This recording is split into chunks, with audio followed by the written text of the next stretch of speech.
Good evening, and I would like to welcome you to this exclusive interview. I'm honored, greatly honored to have an interview with Minister of External Affairs from India, Dr. S. Jaishankar. Very welcome to Tanzania. Thank you very much. And thank you for giving me time to have this exclusive interview with you. You are visiting Tanzania, and it's truly an honor.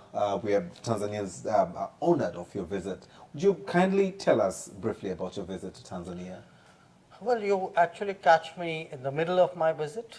So there's a part which I have done. There's a part that I'm still looking forward to. This is, of course, my second visit. I was here with Prime Minister Modi in 2016. Right. The purpose of my coming here is clearly to promote our friendship, to lead practical ways by which we express that friendship. At this time, I think I would pick two issues in particular. We have a very, very strong and impactful cooperation in the field of water, drinking water. Right. I visited a project today outside Dar es Salaam. I visited one yesterday in Zanzibar. This is a commitment we have made, a financial loan of close to $1 billion, where 28 towns in Tanzania and 8 million people would get safe drinking water. We see that very much as a developmental manifestation of our solidarity between India and Tanzania. The other big issue, which I think really has enormous long-term significance, is the establishment of a campus of the Indian Institute of Technology. We signed the agreement in the presence of the President of Zanzibar yesterday. This is a very famous technology institute. It's going out of India for the first time. Okay. And the fact that it's coming to Tanzania is in many ways testimony of the strength of our relationship. We hope very much that it would become a big education and innovation center, not only for Tanzania, but actually for all of Africa. And it's something we have really invested a lot of effort in taking forward. Excellent. And Tanzania is highly delighted being the first country outside India to receive this institute. But maybe just because I was honored this morning to have attended your session on the water session, you did mention something about, the relationship. Before you give any support to any given country, I was mesmerized by your speech. You look onto the needs of the people, then you collaborate with the government of that particular country, and then you address. And in Tanzania, it was water.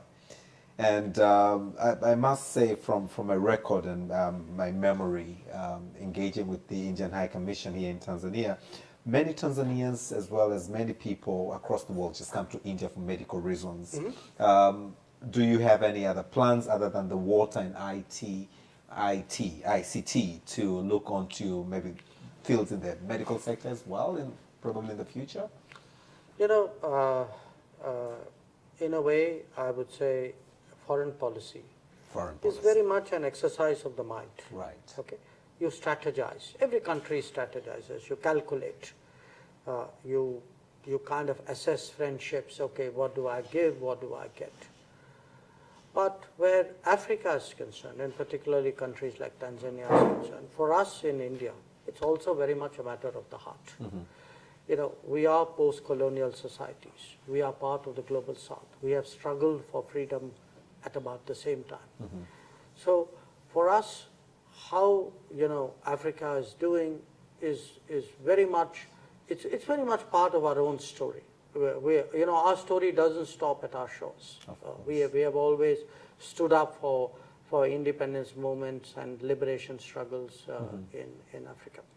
So now, if I were to take that forward, when Prime Minister Modi became Prime Minister, one of the points which he made to us was, look, we have this great tradition of friendship and solidarity with Africa, and we must find a practical way of proving that, of expressing that. But when you do so, please go and ask the partner, what is it which is important for them? Right. Okay. It must be their priorities. it mustn't be our agenda. Great So, approach.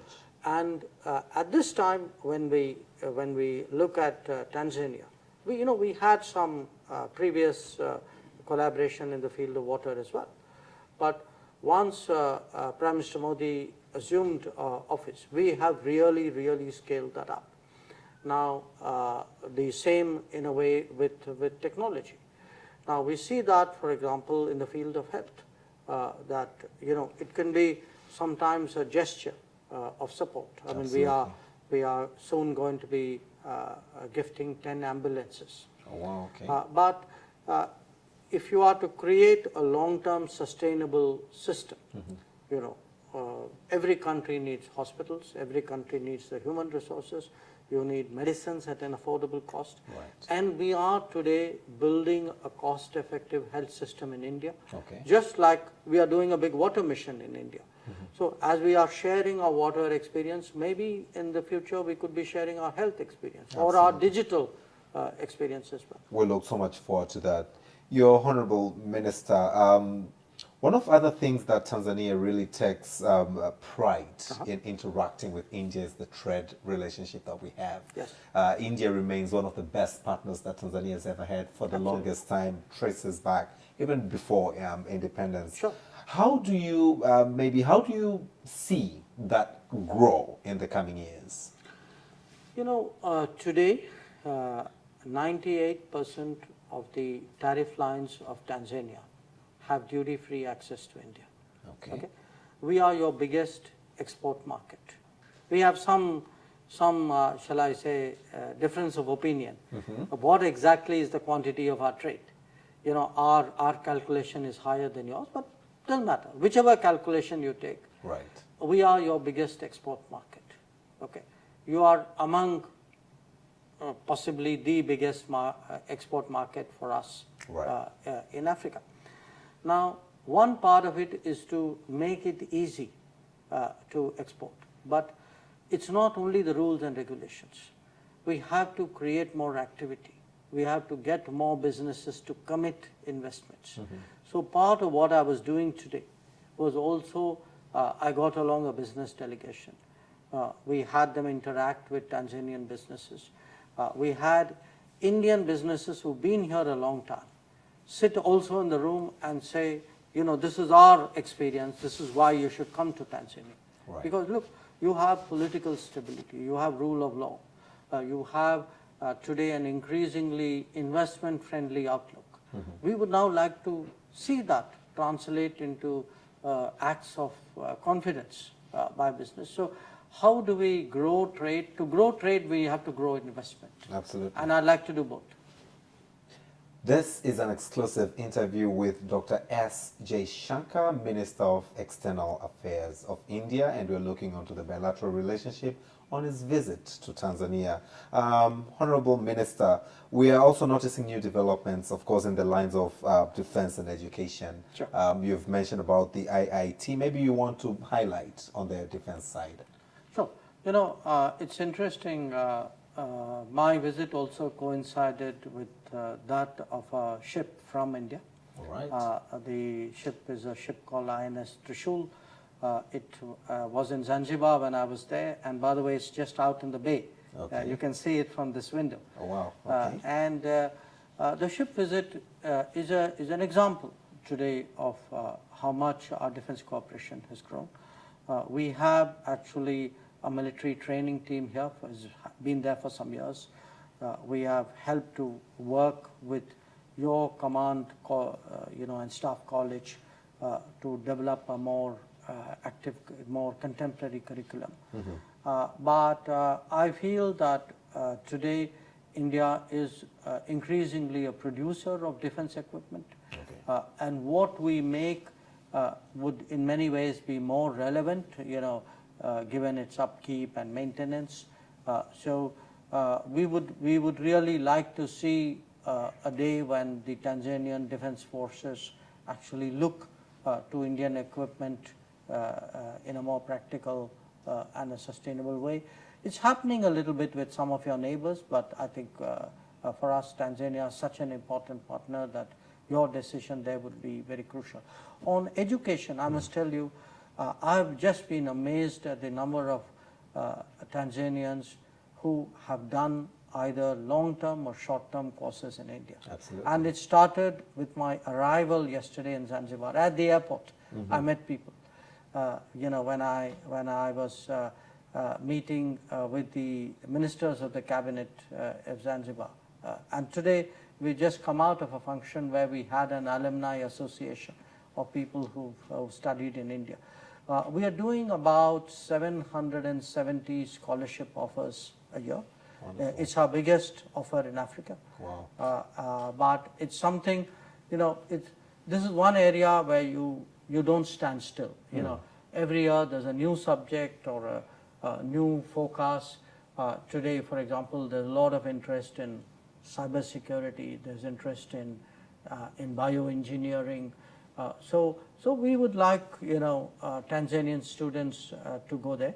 And as part of this Indian Institute of Technology, we have also slotted close to 40 Tanzanians who would go to that institute and do their higher research there so that they can come back and then be deployed at the campus which has been created in Zanzibar. Excellent. That's awesome.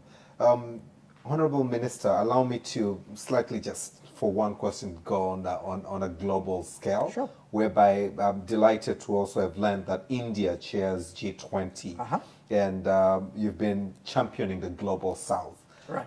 What are the outcomes that you're looking onto from the G20? Well, look, you're right. We have championed the global South. At the beginning of this year, we had a summit called the Voice of the Global South, and we had 125 countries, including Tanzania, participate in it. And the reason we did it was very simple. We wanted to hold this consultation so that we could then go to the G20 and say, look, people, we have discussed with the Global South. We have heard their concerns. We are now telling you these are the priorities you should be looking at. Because we are not convinced G20 is focused completely on the right issues. Right. And to us today, you know, food security, energy security, debt, trade disruptions, these are the big issues of the world. You know, we are in serious danger today that countries are falling behind in the pursuit of sustainable development goals. Countries will not be able to keep their Paris commitments. So we have to make money available. We have to make money available for health, to education, for water. Right. We have to make it available for climate action. So these will be the issues we will be pushing in the G20. But there is also one other issue, which is we believe strongly that Africa must be present at the G20. Absolutely. And we will push very strongly for that. Thank you so much. Truly an honor. My very last question, and then I'll let you talk to Tanzanians watching our interview. How do you see then India-Tanzania relationship evolving in the future? I have very high hopes of this relationship, and I certainly expect tomorrow to discuss that when I call on Her Excellency the President, and also when we have our Joint Commission meeting with my counterpart, the Foreign Minister.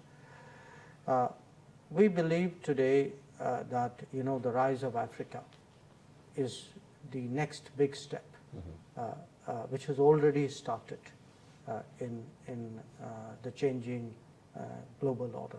Right. It's a step which will come out of demographics. It's a step which will actually come out of the expression of talent, and where factors like resources, factors like, you know, developmental economics will have a greater play when it comes to the equations between states. We are very, very much committed, as I said, to partnering with African countries, and particularly, you know, when I speak of Africa, of course, you know, for us, we have good relations with all countries. But our historical experience, if you are, you know, in the place of India, the historical experience is with East Africa. Right. Because that is where we first meet Africa. So, and it so happens in our history, a lot of it has been with Tanzania, you know, with the mainland, with Zanzibar. We've had, I've met people who are 5th and 6th generation Indians settled here. Right. I went to, some places which have been, even temples which have been here for more than 100 years. So we have, we believe today there is a bonding between us. And as I said, we need to not just talk about solidarity and say we should work together. We need to find ways of making it into a practical reality. And that's really the message that I have for the Tanzanian people, that today the friendship of India is expressed as an example in water projects which will change the lives of 8 million people, which will actually not just, it's not just a drink or part of what they consume. It is actually impactful on their health. It is life-giving. It is life-changing. It will be expressed as well in education. It would be expressed in scholarships, in training opportunities, but in a premier institute, which is our best institute, which we are bringing and committing to Tanzania. It will be expressed in security, in defense cooperation, and also in people-to-people relations. We certainly would like to see closer, deeper cultural cooperation between our countries. So I'm honestly very, very bullish about this relationship, and I'm very confident that when I go back tomorrow at the end of my talks, that sentiment would be even stronger. One of the adage we have in Africa is, if you want to go fast, go alone, but if you want to go further, go together. And this is truly an expression of the relationship that I personally celebrate on behalf of all Tanzanians, and you'll meet our president tomorrow and of course the Minister of Foreign Affairs, and I will reiterate the same, that we truly celebrate the relationship that has been built over the years. One of the things I've greatly learned, and I hold it at heart, and I will continue to wave the flag of the relationship between India and Tanzania, is the fact that you just don't go into a country and just impose onto what you think they want. You go, you find out what they want, and then you support. And truly, for this, I celebrate and really wish you the very best on your mission to Tanzania. And please, whenever you get a chance, welcome again. Thank you. It's been and that marks the end of this exclusive interview. I am your host, Austin Makani, and thank you for watching.